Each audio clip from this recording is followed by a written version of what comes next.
Now, the year 2016 has been a roller coaster ride for South Indian real estate. Prime Minister Modi's demonetization move that caught the industry off guard could be, though, the much-needed game changer. Will property prices drop, or will they actually start coming up once you've got interest rates coming down, which is almost a surety? Will Hyderabad seal its place as a favourite IT destination and give Bengaluru a run for its money? Has Chennai recuperated from, or recovered, I would say, easier word to use, from the shock of last year's floods, the cyclone and a life without Jayalalitha? Smita gives us the outlook for South Indian real estate markets 2017. 2016 will be a year to remember for Indian real estate.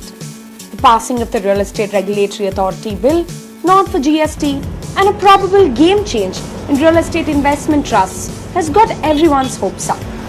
But it is the city of Nizams in the south that has outdone the other state capitals like Bengaluru and Chennai. The bifurcation of Andhra Pradesh and the government's bullish approach for industrial and IT development has helped Hyderabad bring in a large number of jobs.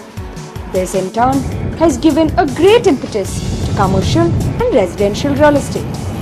Also, being one of the most affordable Tier 1 cities, property prices even in well-developed areas are sometimes 60% of similar locations in Bengaluru and Chennai. A lot of projects that were on hold during the Telangana crisis between the government, obviously some of those projects have taken off now, keeping in mind there is demand and end-user home buyers looking at continuing to invest. It's the right time to invest in Hyderabad. We will continue to see an increase in pricing in Hyderabad over the year 2016 and 17 with all the new schemes planned in Hyderabad.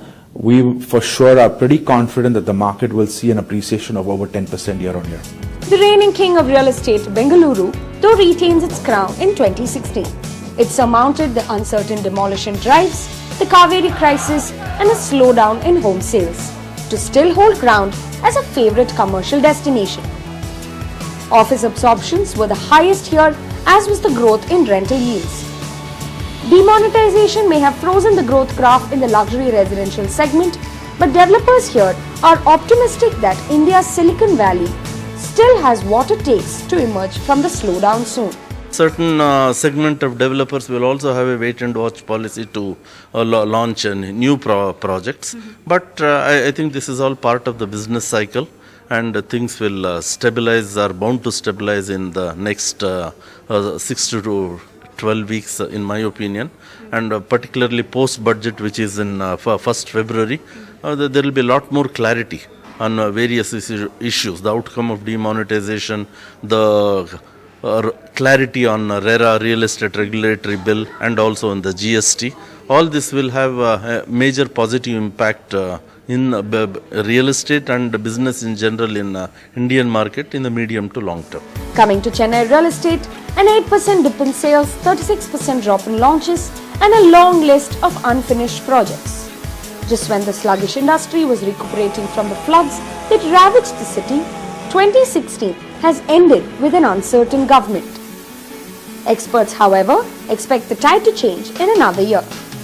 Already, property prices in high-end localities like Nungambakam, Arepuram and Mylapore and Tier 2 and 3 cities such as Madurai, Coimbatore and Trichy are seeing a dip of 10 to 30%. It is an open secret that today if you want to build a house or you have if you're part of a real estate project, then something like 10 to 15% of the project cost is paid as bribes just to get approvals from the CMDA, corporation and all the relevant, and it will take about 3 or 4 years for the industry to get back on the rails. And hopefully when it gets back on the rails, it will be a cleaner and more transparent. Though still far behind, Kochi too is transforming owing to its rapid IT development and the proposed metro rail services, international air connectivity and ability to attract foreign investment and tourism for the hospitality industry.